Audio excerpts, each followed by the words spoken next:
Now sometimes it is not so obvious how to create a subtype. Okay, I am going to give you a few examples of subtypes where you may have to do a little bit of work to create the subtype carefully. So the first thing is, what is date, right? We had this thing called date on the cards. So the date had something like, say for example 4th June or 31st January or something like that. Now what is that? Is that a string? I mean, one can think about 4th June is actually a string. You can think about it as a string. But the problem is, if you write it as a string, then many operations that we want to do on dates, we want to compare for example one date with another, want to check whether one date is less than another date. You can't do that on strings, at least we did not define what less than means for strings, we only defined an equal to for strings. So therefore it might, because we are doing comparison, you might add something to a date also, right? You might check what is 3 days, if today is 2nd of February, you add 5 days, then it becomes 7th of February. So you may want to add some number of days to a date and then get some other date, right. So operations on dates are looking like, of course multiplication does not make sense, but some operations you may want to allow for dates which are like integer operations. So it would be nice to make date into an integer, but how do you do that? Because what we have written there is 31st of Jan, which looks like a string. So a simple way of doing that, or a trick to use to do that, basically is to let the day the date basically carry a value which is the day in the year. So assume for example the January 1st starts at 0, then January 2nd would be 1 and so on, you go on like that, and you would get 364 for the last day in a normal year. But if you have a leap year, as we discussed, you could get 365 also. So let us let the range of values to be 0, 1, 2, 3 up to 365, and then for January 31st for example you will have 30 as the value, and for February 1st you will have 31 as the value, and so you can write one value which for all the dates. Now what is the nice thing about this is it becomes an integer, and because it is an integer you can do integer operations on them, right. Like you can add for example 2 dates, now you can subtract 2 dates, you can do comparison, you can check whether one date is less than another date, you can do all that. So but I mean it is not very nice, because if I print 0 for example as the output, somebody asks me what is the date, I print 0, nobody will be able to interpret it. So I must be able to convert this number integer back into the thing that we are conventionally used to. So let us say we have an operation called print that takes the value that we have defined, the integer value, and converts it into the string that we want.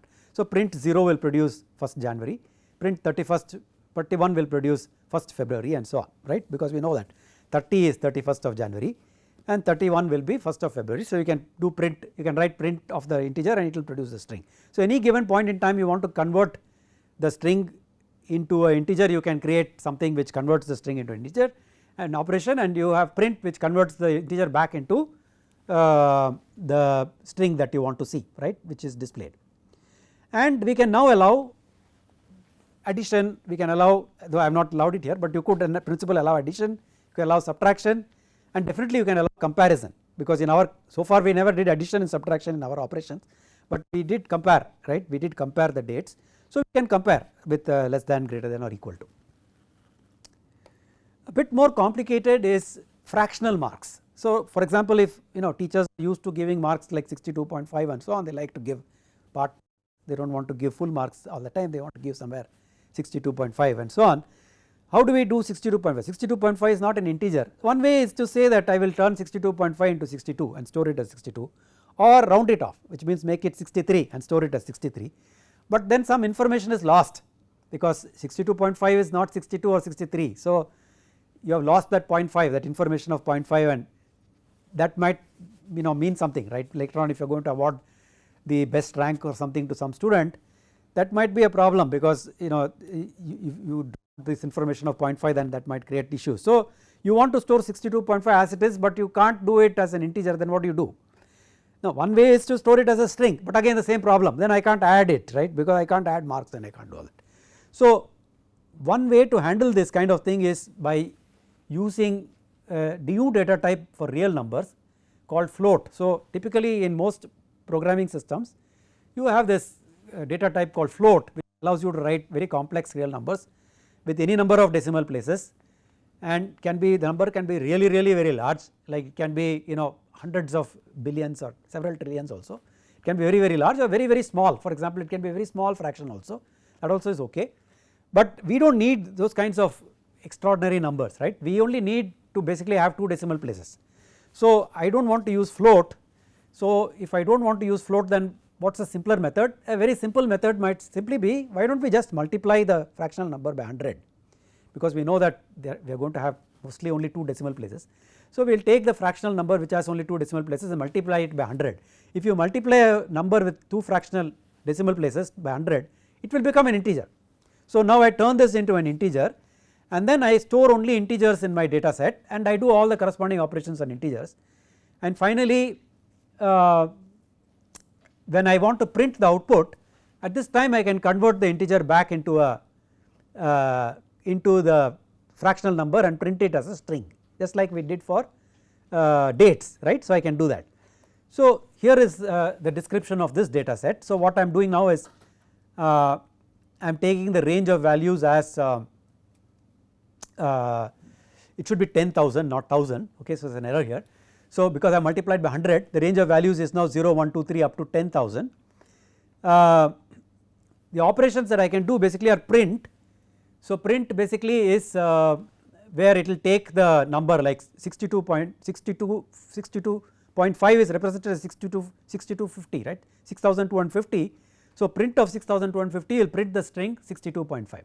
So I can print out the value in the way I want to see it after I have finished all my operations. Now because it is an integer, I can do addition, I can do subtraction, I can do comparison, I can do all that, okay. A similar data set that we saw in the shopping bills was this thing called amount, right, or price, and price and amount basically, which we can add all these costs, right, we could add all these costs and get the total amount of the bill. Those things had decimal places in them. So for example, the number could come out as rupees 27 paise 50, 27.50. So again 27.50 is a fractional number with 2 decimal places. So an easy way to represent that would be to multiply it by 100. So you get 2750, and again the range of values can be 0, 1, 2, 3 up to some maximum number. I have not specified what it is, but it could be some maximum number, or you could just allow it to range to any positive number.